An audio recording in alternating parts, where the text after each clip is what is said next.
Hello, scholars. Welcome back.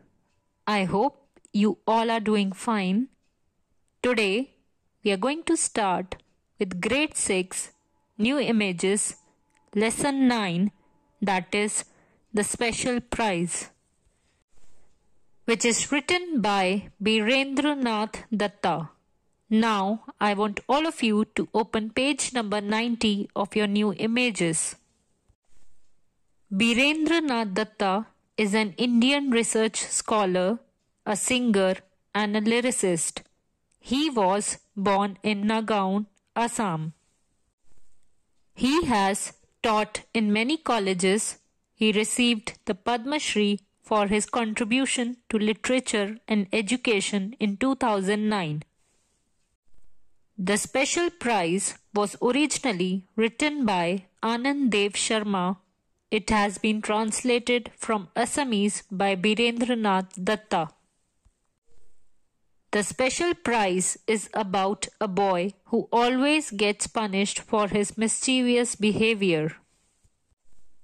So, this is a story about a boy who is always punished for his mischievous behavior, for his naughtiness. Now, let's start reading the story from page number 91. What a naughty boy! He deserves to be thrashed.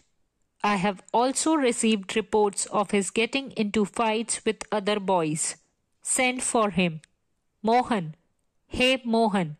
The headmaster shouted for the chowkidar. Mohan guessed from the growl in the voice that the headmaster was very angry. He rushed in and asked apprehensively, Yes, sir. Hurry and get Tapan of class 5, the headmaster ordered.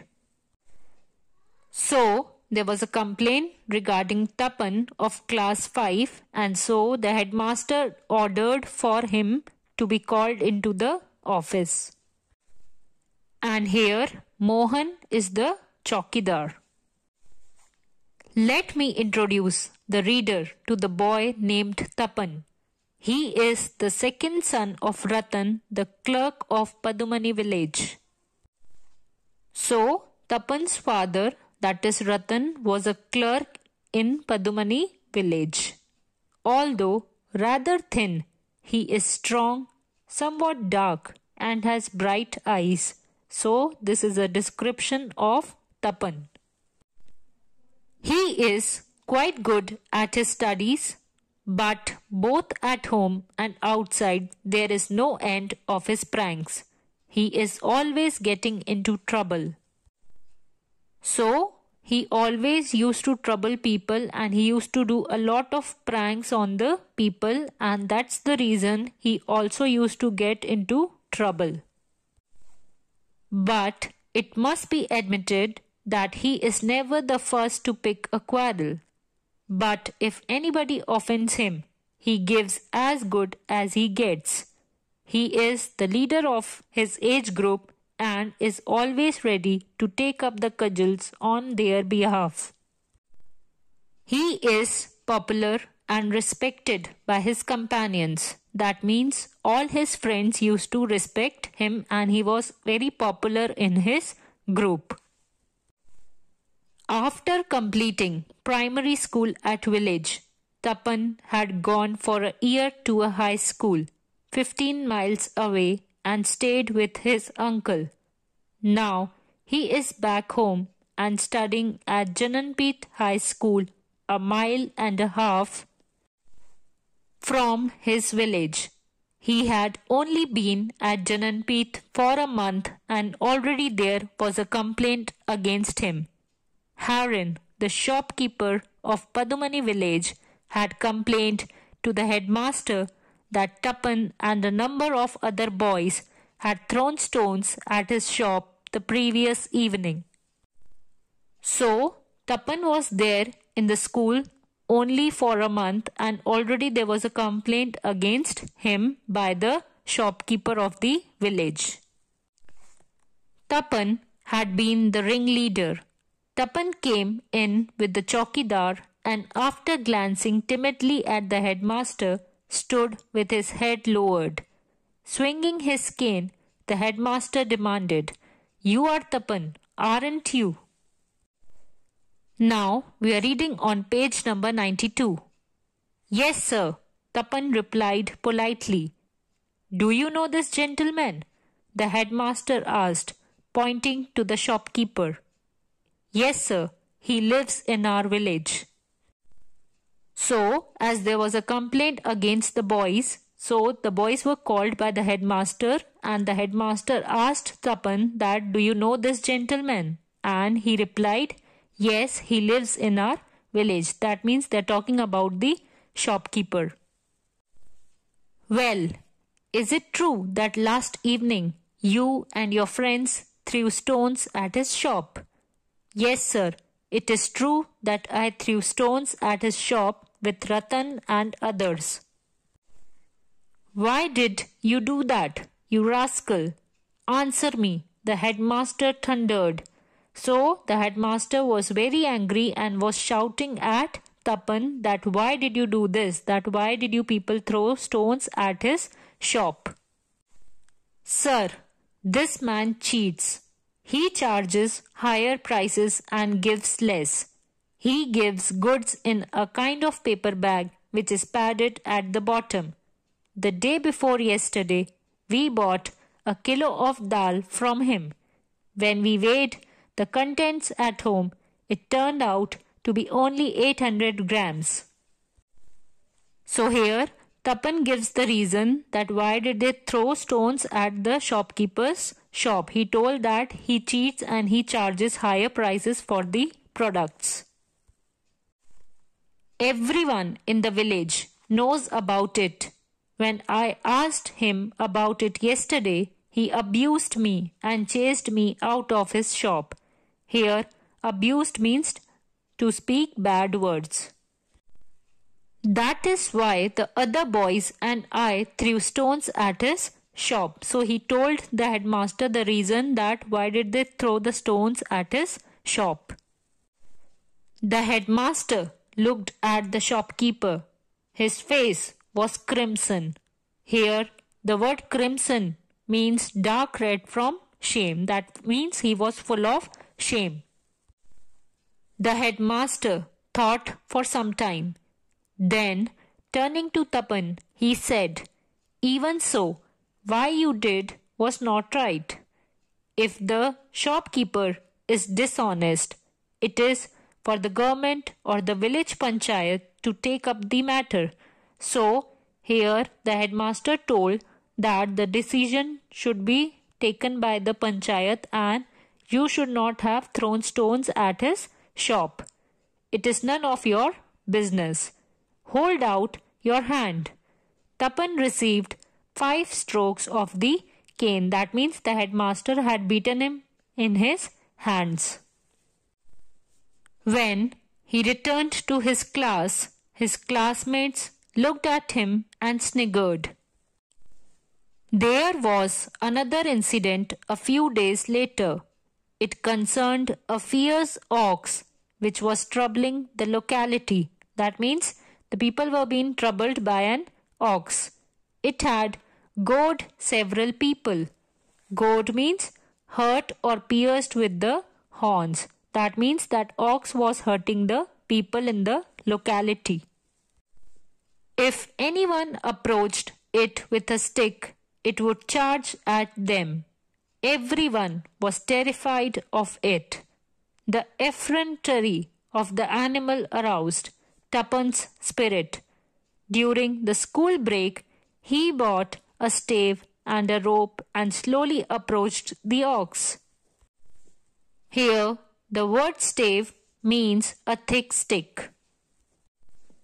Waiting for the right moment, he jumped onto its back and put the rope in its mouth as if bridling a horse. The ox was taken by surprise, but the moment it felt the weight on its back, it started stamping and bucking. Meanwhile, the school break got over. Now we are reading out on page number 93. So, the school break got over, but Tapan was still there, busy with the ox. The class had resumed, but Tapan was busy taming the ox. He managed to keep himself on the back of the tossing, bucking bronco, holding the rope firmly. The ox crashed into the school compound and then into the room of class 7. So now the ox had entered into the school compound and in one of the classroom. The teacher and students were frightened and scattered in all directions, shoving each other and pushing their way out of the classroom. So everybody was very scared to see that fierce ox. In the rush, many of them stumbled and fell. The teacher, Rajni Saharia, managed to get out of the room and escape unhurt. Glass panes were broken by the horns of the wildly prancing animal. Finally, bellowing desperately, the dazed ox ran into the field.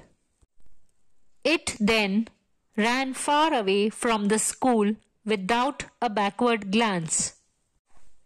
So, there was another complaint lodged against Tapan, this time by Rajni Saharia. So now, this was a complaint against Tapan by the teacher. The headmaster flew into a rage. That means he was very angry now. Not only were the students hurt, but even the school building had suffered damage. The headmaster called Tapan again.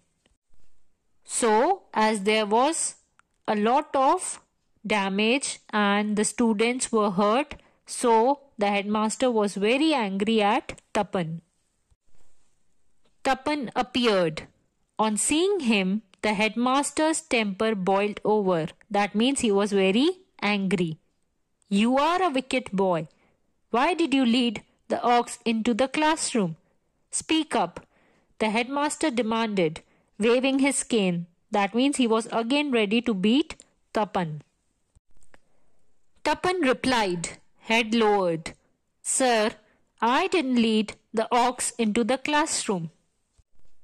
I was only riding on its back to tame it and it suddenly ran into the room."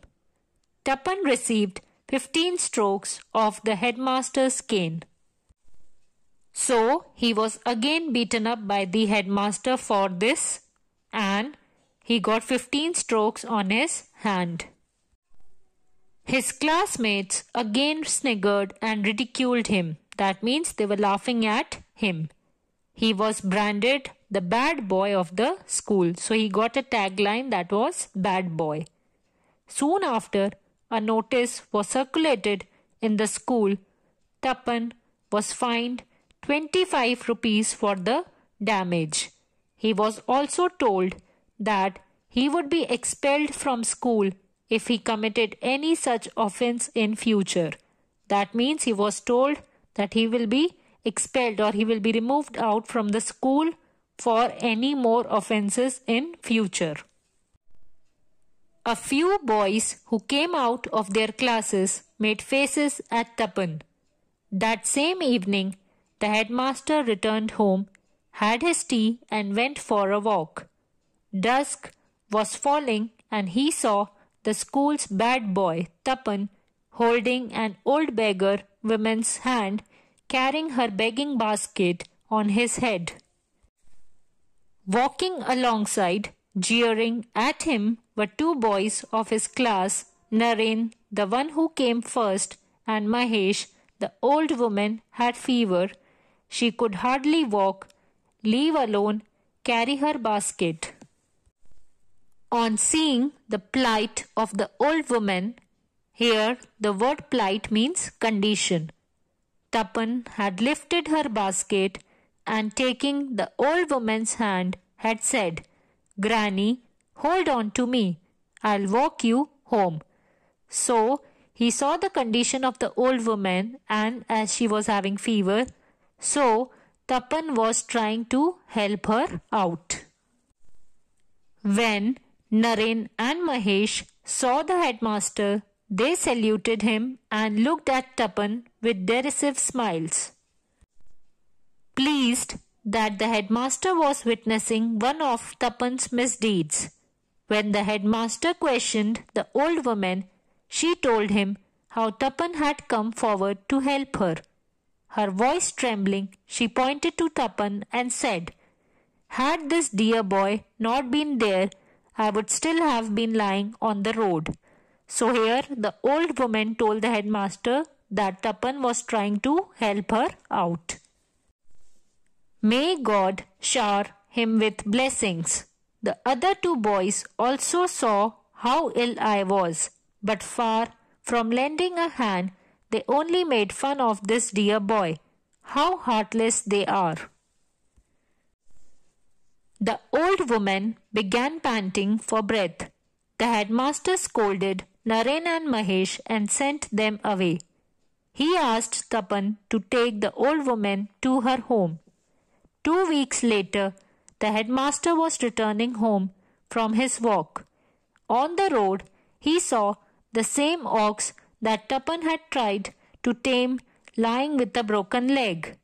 Kneeling beside it was Tapan, rubbing medicine on its injured leg and bandaging it. So, once when headmaster was walking, he saw Tapan alongside the ox and he was trying to put bandage and medicine to the ox. There were tears in Tapan's eyes. He was startled when the headmaster came and stood near him. He greeted the headmaster with folded hands. The headmaster asked, "What are you doing here, Tapan?" "Sir, some wicked boys have broken the ox's leg. It is in great pain." "Sir, it is not wrong to hurt animals?" Tapan asked sadly. "Didn't you ride this same ox the other day, saying that it was wicked and needed to be tamed? How has it become so good today?" So the headmaster was asking Tapan that day you were trying to tame the same animal and now you are feeling that it is hurt and you are feeling sad for the same animal. "Well, sir, it was wicked, but since the day I rode it, it has become tame. It has not only stopped attacking people, but even makes way for them. The boys shouldn't have hurt it. It is in agony. I chewed some medicinal leaves and dressed the injured leg with the pulp. I have heard father say that it is very good for injuries, sir," Tapan said, his heart full of sympathy for the ox and his eyes brimming with tears. The headmaster stood engrossed in thought. Then he looked at Tapan's face and affectionately patted him. So the headmaster was very happy to see all these good deeds done by Tapan. Now, let's read out on page number 95. It was prize giving day at Jananpet High School. The principal of a college in Guwahati had been invited to preside over the function. This time, the headmaster, Rabin Barua, had decided to award a special prize to the student with the best character. Students were discussing the special prize. In class 5, Naren laughed and said loudly to Bhavesh, "Do you know, Bhavesh, that the special prize for the best character is being awarded to Tapan?" The boys roared with laughter, so everybody was laughing at Tapan. Tapan's face grew red with shame. He wished the ground would swallow him up. The function started. After the welcome, the principal delivered his speech and a few others also spoke. Next came the distribution of prizes. The prize winners glowed with pleasure and pride. So, as it was the prize-giving day at Jananpet High School, so everybody was making fun of Tapan here and they were trying to make him full of shame. Then came the time for the announcement of the special prize. Addressing the assembly, the headmaster announced, "Honorable Principal and respected ladies and gentlemen, the special prize for the student with the best character goes to Sriman Tapan Hazarika of class 5. The teachers and students were dumbfounded. Here, dumbfounded means speechless when you are not able to speak anything. Tapan could not believe his ears. The headmaster repeated, "Tapan Kumar Hazarika, class 5. His head reeled. So, he was not able to believe that the headmaster was calling out his name, and he was very confused that why the headmaster is calling out his name, and he believed that he was full of shame since everybody was making fun of him. Could it be true that he, who was known as the bad boy of the school, was being called to receive the prize for the best character? Tapan stood up, went to the principal, greeted him with a namaskar and accepted the prize. The headmaster then described how Tapan had helped the old beggar woman and nursed the injured ox. He also gave Tapan 5 rupees from his own pocket. The hall was filled with the sound of people's applause. Tapan's eyes glistened with tears of joy. So, as Tapan did good deeds, so at last he received the prize and his eyes were filled with tears of joy. I hope you all enjoyed the video. Assignments and worksheets are given in the description box. Keep practicing them and we will be meeting in the next video. Till then, stay home, stay safe, keep washing your hands. Thank you.